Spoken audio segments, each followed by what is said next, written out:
A landmark study published in March 2026 has exposed a disturbing new reality in marine conservation. Sharks are testing positive for a potent cocktail of human-related substances, including caffeine, over-the-counter painkillers, acetaminophen and diclofenac, and cocaine. I'm your Salim Abraham, and you're watching Infofeed. For decades, we treated the ocean as the ultimate way. We lived under the comforting delusion that the sea was an infinite void, capable of swallowing our waste, our chemicals, and our secrets without consequence. We built gleaming resorts on white sands and launched massive cruise ships, the turquoise blue, never stopping to ask where our biological footprint actually landed. But the ocean is not a void. It's a circulatory system. And as the dawn breaks over the Bahamas in 2026, we are forced to face a sobering truth. The pristine Caribbean is now a chemical soup, and its guardians, the sharks, are the involuntary consumers of our modern lifestyle. To understand how we arrived at cocaine sharks, we must look at the slow, silent history of pharmaceutical seepage.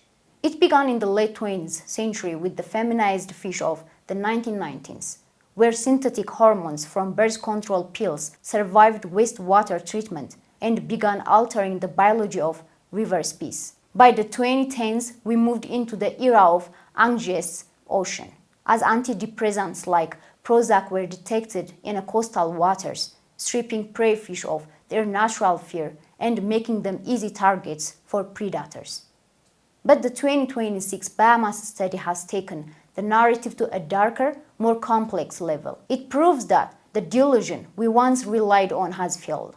The shark has become a biological ledger of our morning rituals and our darkest vices. Imagine a Caribbean reef shark gliding through a coral garden off the coast of a high-end resort. It's a masterpiece of evolution, a sensory machine that can detect an electrical pulse from a mile away. But today, its senses are being jumped by a human morning routine. As thousands of tourists wake up and reach for their double espressos, a fraction of that caffeine passes through them, and due to aging or overwhelmed septic systems on the islands, flows directly into the mangroves. The shark doesn't choose to be caffeinated. It absorbs the stimulant through its gills and through the smaller fish it eats. The result? A predator on a permanent pre-workout high.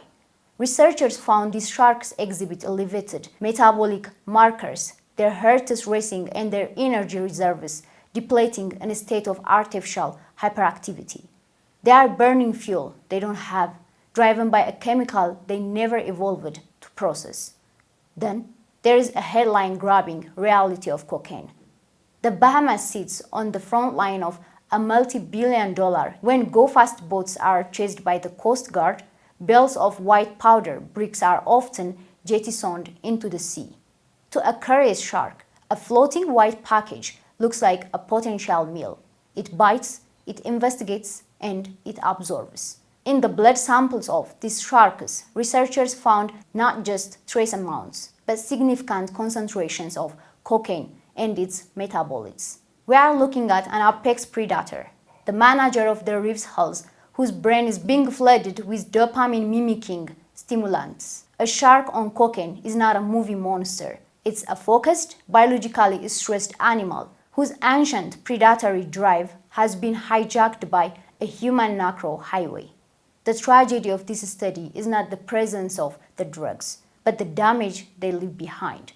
A shark's liver, which can make up 25% of its body mass, is its primary defense. The study found these organs are in a state of oxidative stress, struggling to filter out acetaminophen or Tylenol and Diclofenac or an anti-inflammatory that has no business being in a marine ecosystem. Stimulants make them erratic. Painkillers may dull their response to injury. We are effectively drugging the very creatures that keep the ocean's food chain in balance. This story is a mirror. It shows us that there is no way anymore. The sharks of the Bahamas are the sentinels of our excess. They are telling us that the ocean is no longer a separate world, but an extension of our own medicine cabinets and our own streets. If the most powerful, resilient creatures in the sea are testing positive for our viruses, we have to ask what else is swimming in that water and how long before it finds its way back to us.